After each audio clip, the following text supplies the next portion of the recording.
Hello పిల్లలు ఎలా ఉన్నారు? This is our Naushad Khan.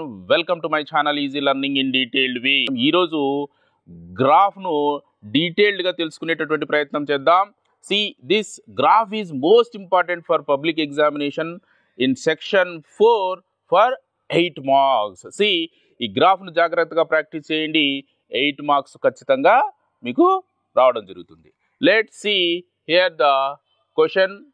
See, draw the graph of p of x polynomial in variable x is what? X square minus x minus 12 and find the zeros. Find the zeros అన్నారు. Let's see first మరి graph గీయాలంటే p of x values ని కనుక్కోవాలా for different values of x. See, first given polynomial రాసుకుంటాం. See what is given polynomial here? It is p of x is equals to x square minus x minus 12 and see the list of values of p of x. p of x యొక్క values చూద్దాం. See for x, see ఇక్కడ కొన్ని negative integers 0 and కొన్ని positive integers తీసుకున్నాం. See for corresponding x values కి p of x ని calculate చేద్దాం. What is p of x? It is x square minus x minus 12. See, ఈ 3 columns లో వచ్చేటటువంటి వాల్యూస్ ని యాడ్ చేస్తే you get the value of p of x. See, how do you find? See, first ఈ x square అంతా కూడా ఆ కాలం అంతా కూడా మనము కంప్లీట్ చేద్దాం. See, x is here what? Minus 3. See, minus 3 whole square is what? It is 9. Similarly, minus 2 whole square is 4. Minus 1 whole square is plus 1. 0 square is 0. And 1 square is 1, 2 square is 4, 3 square is 9, and 4 square is 16. In the same way, see minus x. See here, these are values of x. In this horizontal row, we get values of minus x. అంటే ఈ complete ఈ values అన్నిటిని మనం minus తో multiply చేయాలా అంటే ఉన్నటువంటి sign change అవుతుంది, వాల్యూ అలాగే ఉంటుంది అనమాట. See, minus 3 becomes plus 3. Minus 2 becomes plus 2 and minus 1 becomes plus 1 and it is 0. Plus 1 becomes minus 1, plus 2 becomes minus 2 and plus 3 becomes minus 3 and plus 4 becomes minus 4. And now see, ఇందులో మనకు constant term x square అయిపోయింది, minus x అయింది. Next minus 12. Minus 12 is constant term. It doesn't depend on the variable x. So it is constant. ఈ minus 12 as it is గా మనము రాసుకోవడం జరుగుతుంది. minus 12. Now see, ఈ 3 హారిజాంటల్ లో ఉన్నటువంటి లైన్స్ లో ఉన్నటువంటి వాటిని ఇలాగే వర్టికల్ గా యాడ్ చేస్తే for x is minus 3, value of p of x comes from 9 plus 3 plus minus 12. See, 9 plus 3 is what? It is 12. 12 plus minus 12 is 0. See, automatically this is one of the 0. Of course, graph గీయకుండానే మనం ఇక్కడ one of the zeros ని ఇక్కడ find out చేసాము, అయినప్పటికీ దీనికి ఖచ్చితంగా graph గీయాల్సింది. Next see, 4 plus 2 is 6. 6 minus 2 is what? It is minus 6. And 1 plus 1 is 2. 2 minus 12 is minus 10. And 0, 0 అవసరం లేదు. You have only here minus 12. See, 1 plus minus 1 ఈ రెండు కూడా క్యాన్సిల్ అయిపోతాయి, సేమ్ మ్యాగ్నిట్యూడ్ ఆపోజిట్ సైన్ కాబట్టి ఈ some 0 అయిపోతుంది. Balance is minus 12. See, 4 minus 2 is plus 2. 2 minus 12 is minus 10. In the same way, see here 9, of course లేదంటే minus 3 minus 12 is minus 15. See, minus 15 plus 9 is minus 6. And now see, minus 4 minus 12 is minus 16. Minus 16 plus 16 is 0. See, ఇంకొక 0 కూడా వచ్చేసింది. See, ఒక quadratic polynomial. This is which polynomial? It is a quadratic polynomial because its degree is 2 here. See, the quadratic polynomial have at most 2 zeros, maximum 2 zeros ఉంటాయి. Sometimes ఒక 0 కూడా ఉంటుంది అనమాట. See, ఎప్పుడు వాటి యొక్క జీరోస్ అంటే అఫ్ కోర్స్ వాటి యొక్క రూట్స్ అనేటివి ఈక్వల్ అయినప్పుడు, see దాన్ని మనం నెక్స్ట్ క్లాస్లో డిస్కస్ చేద్దాం. సి మ్యాక్సిమము ఇక్కడ 2 zeros ఉంటాయి, ఇక్కడ 2 zeros వచ్చేసాయి మనకు. సి ఈ ట్రయల్ అండ్ ఎర్రర్ మెథడ్లో మనం వీటి యొక్క జీరోస్ని ఫైండ్ అవుట్ చేసాం. అయితే వీటిని corresponding x value, this is x value, p of x వాల్యూని మనం వై కోఆర్డినేట్గా ట్రీట్ చేసి value of p of x is treated as y. మరి ఈ పాయింట్స్ని మనం గ్రాఫ్ పైన ప్లాట్ చేసి గ్రాఫ్ గీసి వీటి యొక్క జీరోస్ని మనము ఏ విధంగా ఫైండ్ అవుట్ చేస్తామో చూద్దాం. Let see P of X value అయిపోయింది, X comma Y. Here take Y as what? Y as P of X. See -3, -0, -3, 0 and -2, -6 and -1, -10, -1, -10 and 0, -12 and this is 1, -12 and this is 2, -10 and 3, -6, 3, -6 and this is 4, 0. See, these are the points. These are the points that we plot on the graph. By joining these points, we get a graph, which is a curve. See, ఇక్కడ మనము ఏం చేస్తాము అంటే ఈ పాయింట్స్ని ఇక్కడ రాసుకుందాం. See points to draw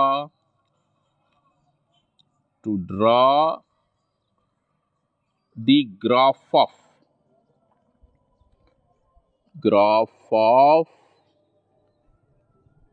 P of X. P of X graph గీయడానికి మనకు కావాల్సినటువంటి పాయింట్స్ అనమాట. See what? One is -3, 0, -2, -6, -1, 10, 0, 12, 1, 12, 2, 10, 3, 6 and 4, 0. మరి ఈ పాయింట్స్ మనము ఇక్కడ గ్రాఫ్లో మనము వీటిని ప్లాట్ చేస్తాం అనమాట. సి ఏ విధంగా ప్లాట్ చేస్తామో చూద్దాం. See the first point is what? -3, 0. See let this be a graph. The horizontal line is what? It is x-axis and the vertical line is what? It is y-axis. See, on x-axis, y-axis మనం కొన్ని values రాసాము ఈక్విడిస్టెన్స్ లో. See, this refers the scale. See, scale అనేది మనం చూడండి x values అన్నీ కూడా maybe పెద్ద values ఏం లేవు కాబట్టి on x axis each centimetre 1 centimetre మన గ్రాఫ్లో మనం గీసే గ్రాఫ్లో ఈ ఒక బాక్స్ కరెక్ట్గా 1 సెంటీమీటర్ ఉంటుంది కాబట్టి each centimetre. See on x axis each centimetre is 1 unit. 1 unit తీసుకున్నాం చూడండి. 0, 1, 2, 3, 4 difference is just 1. See y values observe చేద్దాం. That is p of x values చూడండి. మ్యాక్సిమం -12 ఉంది, నెగిటివ్ యాక్సిస్ పైన -12 ఉంది. సో 12 అంటే చాలా పెద్దగా వస్తుంది. దట్టు ఇది కర్వ్గా వస్తుంది కాబట్టి మనము చేత్తో గీయాల్సి ఉంటుంది కాబట్టి నాట్ ఏ స్కేల్. కాబట్టి మనము వీలైనంత చిన్నగా గ్రాఫ్ వచ్చేటట్టుగా చూసుకోవాలి. అందుకు ఈ బిగ్గర్ వాల్యూ ఉంది కాబట్టి of course all are divisible by 2. ఈజీగా మనము వీటిని గుర్తించాలి అంటే ఖచ్చితంగా మనము వై యాక్సిస్ పైన 2 యూనిట్స్ తీసుకుంటే ఈచ్ సెంటీమీటర్ 2 యూనిట్స్ తీసుకుంటే గ్రాఫ్ చక్కగా రావడానికి అవకాశం ఉంటుంది. That's why here I'm taking C 0, 2, 4, 6, 8, 10. C 2 points difference అనేది ఇక్కడ చూస్తూ ఉన్నాం. So the scale on Y axis is what? 1 centimetre is 2 units. ఈ విధంగా మనం స్కేల్ని డిటర్మిన్ చేసుకోవాలి. Now first see the first point, that is -3, 0. On x-axis -3 ఇక్కడ వస్తుంది, on y-axis 0 అంటే ఇది. సో బోత్ ఆర్ ఏవైతే ఎక్కడైతే ఇంటర్సెక్ట్ అవుతాయో ఆ పాయింట్ని మనము -3, 0. This is -3, 0. Next point is -2, -6. On x-axis -2, on y-axis it is -2. -2, this one. This is -2, -6. then minus 1 comma 10 on x-axis, minus 1 on y-axis it is 10, minus 10, this one. And then see 0 comma minus 12 on x-axis 0, on y-axis minus 12, this represents 0 comma minus 12. Then 1 comma minus 12 on x-axis 1, on y-axis it is 12. This represents 1 comma minus 12. Then 2 comma minus 10 on x-axis 2 and y-axis it is 10. See, this represents what? 2 comma minus 10. Then 3 comma minus 6 on x-axis 3, on y-axis it is minus 6. Minus 6, this one. Finally, 4 comma 0 on x-axis 4, y-axis 0. This represents 4 comma 0. ఈ విధంగా మరి points మనం graph పైన plot చేస్తాము. By joining all these points with a hand, with a smooth hand, we get a curve. See how do we join these?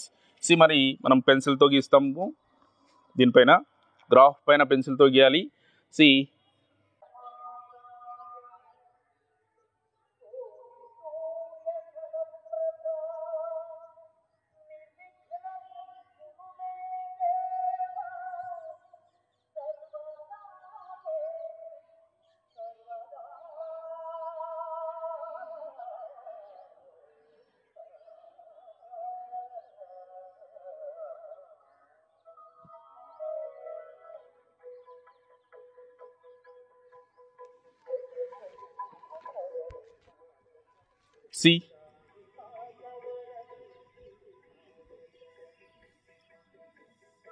see, graph పైన మనం కొన్ని points తీసుకున్నాము.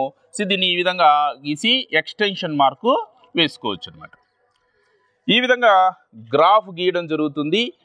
By using this graph how do you find the zeros అనేది చూద్దాం. The graph of p of x is equals to what? X square minus x minus 12 intersecting x-axis at two different points. That is, one is minus 3 comma 0 and one more is 4 comma 0. These points x coordinates.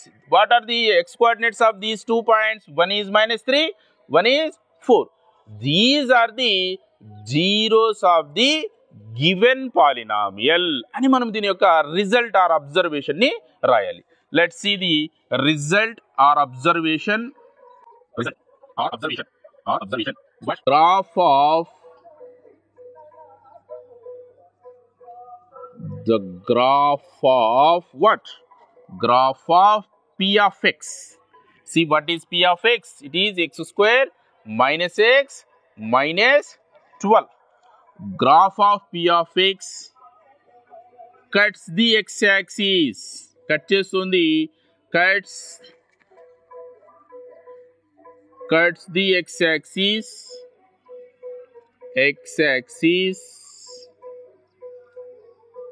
at 3 comma, minus 3 comma 0 and 4 comma 0. Therefore, zeros of p of x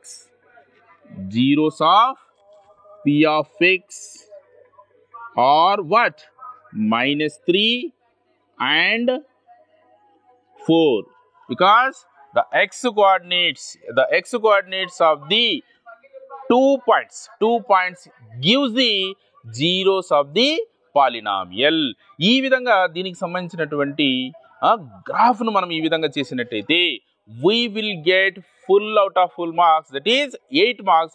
This is most important problem for a public examination point of view. See, ఇది జాగ్రత్తగా practice చేసుకోండి. Of course మీకు స్కూల్లో చెప్పినటువంటి విధానము మీకు నచ్చినట్టయితే అదే విధానంలోనే చేయండి. Show that 3 + 2√5 is an irrational. 3 + 2√5 irrational అని ఇక్కడ ప్రూవ్ చేయమంటున్నారు. Let's see the solution for this. First మరి దీన్ని కాంట్రాడిక్షన్ మెథడ్ యూజ్ చేస్తాం. ఏ విధంగా? ఫస్ట్ ఇది రేషనల్ అని మనము అజ్యూమ్ చేసుకుంటాం. Let 3 + 2√5 is rational. Since it is a rational, then this can be written as in the form of p/q. Therefore, 3 + 2√5 is equals to p/q. See where p, q are what? They belongs to integers. Belongs to integer, but q is not equals to 0. Q is not equals to 0. And p, q are co-primes. Co-primes అనుకుందాం. This is the condition. Let's see. ఇక్కడ మనం ఏం చేస్తామంటే ఇక్కడ ఒక చోట √5 ఉంది, 2√5 ఉంది. √5ను మాత్రమే సబ్జెక్ట్గా తీసుకునేటట్టుగా చూస్తాం. √5 ఇట్ సెల్ఫ్ ఏ ఇర్రేషనల్ అని మనకు తెలుసు. But some of rational and irrational కూడా ఇర్రేషనల్ అని ఇక్కడ ప్రూవ్ చేసే ప్రయత్నము. అందుకు మనము √5ని ఇక్కడ సబ్జెక్ట్గా తీసుకుందాం. So to do that first +3ని ట్రాన్స్పోజ్ చేద్దాం. Then this will be 2√5 is equals to p/q - 3. p/q - 3 and which is LCM is here q. So p వస్తుంది ఇక్కడ, q gets cancelled. q into 3 minus 3q. So 2√5 is equals to p - 3q by q.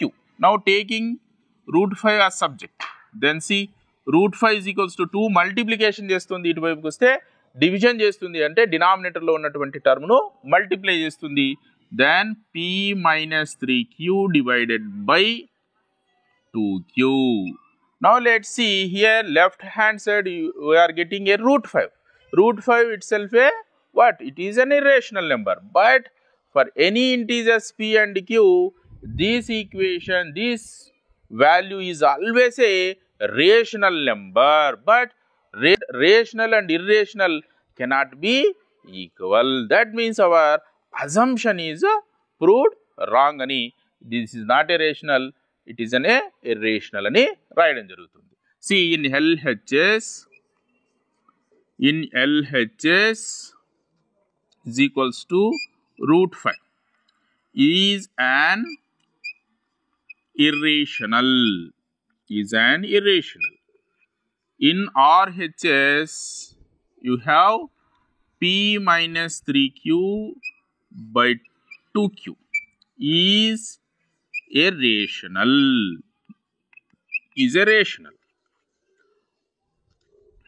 But rational and irrational cannot be equal.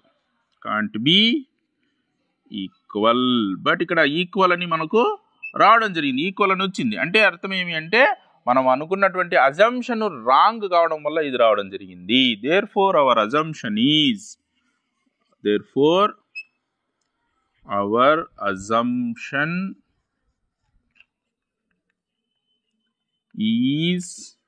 Wrong. So 3 plus hour assumption ఏమి 3 + 2√5 is rational అనేది wrong. Rational కాదు అంటే automatically it is a irrational. Therefore 3 + 2√5 is an irrational అని రాస్తాం. ఈ విధంగా రాసినట్టయితే will get full marks, that is 4 marks. If p of t is t cubed minus 1, then find p of 1 and p of -2 అన్నారు. Let's see the solution. See given is what? Given is p of t, which is t cube minus 1. Have to find p of 1. 1 substitution చేస్తే t cubed అంటే 1 cubed minus 1, which is t cubed minus 1, which is 1 minus 1, which is 0. And in the same way p of -2. p of minus 2 is equals to t ను minus 2 తో replace చేస్తే minus t whole cubed minus 1 minus 2 whole cubed is what it is minus 8 minus 1 which is minus 9. ఈ విధంగా దీని యొక్క solution మనం చెప్పుకోవచ్చు. Now the following Venn diagram indicates see this Venn diagram. Here is a two sets enclosed in a universal set, that is set nu, and set A is, see where it is located, it is inside of the set B, which means the all elements of set A present in set B. Then we can say what? A is subset of B. See, A is subset of B ekkundi? Option A. So option A is right answer. B is subset of A annaru kaadu. A, B are disjoint sets, common elements undavu antunnaru. A elements anni untayi. Nu is subset of B. Nu అనేది B కి subset అంటున్నారు. ఇది wrong. ఒకవేళ B is ఇక్కడ B is subset of nu అని అంటే correct అవుతుంది. So ఈ 3 options wrong. Option A is right answer for indicating this Venn diagram. ఈ విధంగా దీని యొక్క సొల్యూషన్లు మనం చెప్పుకోవచ్చు. హోప్ ఈ వీడియో మీకు నచ్చిందని నేను భావిస్తున్నాను. ఈ వీడియో కింద మీకు నచ్చినట్టయితే లైక్ చేయండి, షేర్ చేయండి మరియు సబ్స్క్రైబ్ చేయండి. ఒకవేళ ఆల్రెడీ సబ్స్క్రైబ్ చేసింటే నోటిఫికేషన్ బెల్ ఐకాన్ నొక్కండి. అదేవిధంగా మీ ఫ్రెండ్స్ కూడా షేర్ చేయండి. Thank you so much for watching this video and choosing my channel. Good bye.